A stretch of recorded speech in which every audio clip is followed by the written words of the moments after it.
In my last video, I created this loop base separate from my main base, and in this video I'm going to be hooking up automation to move everything in and out from it. Let's get started. The first thing I want to do is hook all these boxes up to combiners, and then I'm going to put a splitter up here by the door. Once you have all your boxes combined, you might find that it's a little bit too far to get from back here in this loot room over to your main base. That's why I've set up the splitter by the front door here. And then this splitter I have running over into another splitter in this base, which I have hooked up to these two containers here. So this one I'd have set to do whatever I might need to maintain this base and things I'd need for crafting. And then this one over here goes to a splitter for the 3 different slots in the locker. And this is how I've chosen to set these up, but obviously you can do whatever you'd want in these. Next thing I'm going to do is move everything from this base over into the loot base. To do that, I've set a drop box up near my door with a conveyor with no filter set on it.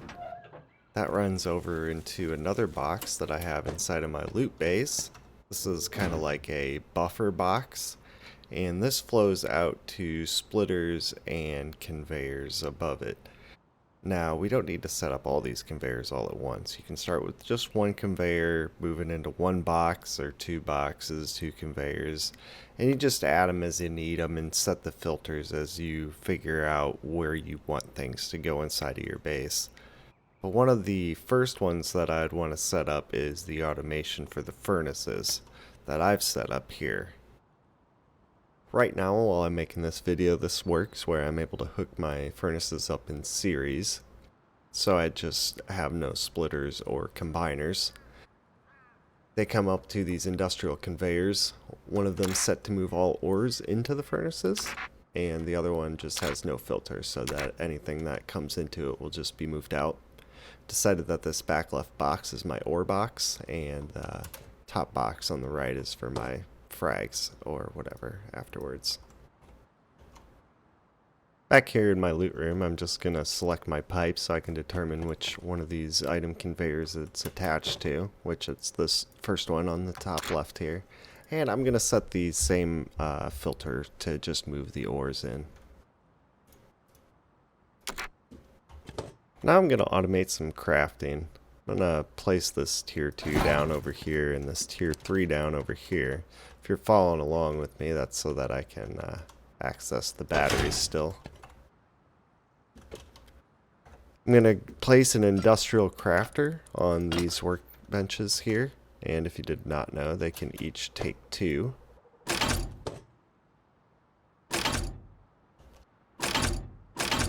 And I'm going to place a box under each one as well.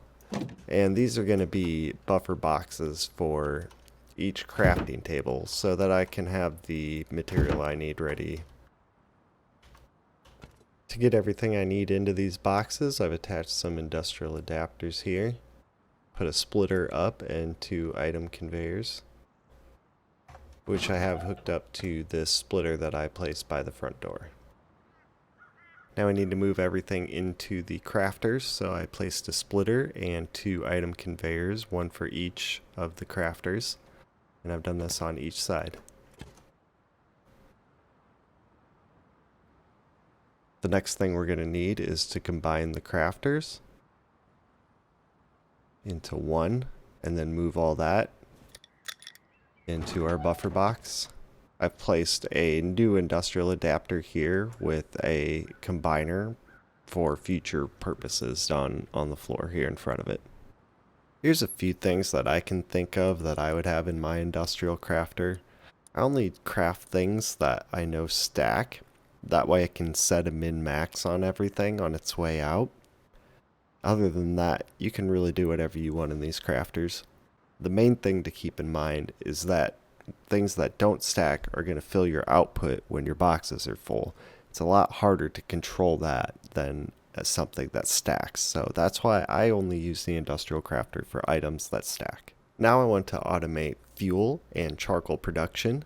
So I've placed a box by the front door and hooked up to my splitter. The boxes, because I don't want to use up all my wood, so I want to be able to place some wood in here manually, which will be moved out into a small refinery. This filter only pulls the crude oil into the box, so it'll just fill the empty spaces that aren't filled with wood. And then that moves out into this industrial conveyor, which is maxed out at 20, just because I wouldn't want anyone stealing from me while it's outside.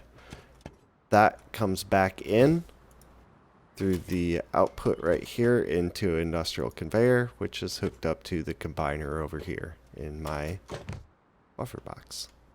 Thanks for following along with this industrial base build.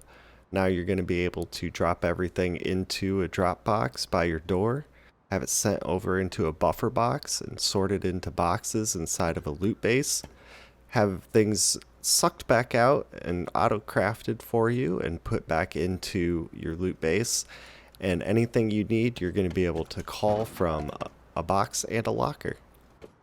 I've left a lot of room in this tutorial for you to use the space however you wish. I did just want to show you really quick how I would sort it though. I would have an armor box and a box for tools and a box for guns. I would have a box that specifically receives ore and a box that specifically receives components and another box that's going to receive your frags as well as other various things. These small boxes you're going to find uses for cloth, leather, but it's really up to you, and not everything is completely necessary, like I said along the build. So thanks for checking out my video, you guys, and we'll see you on the next one. Oh, and if you just came into this video for the automation but you're curious about this base, I'm going to link to the video for the construction of this base.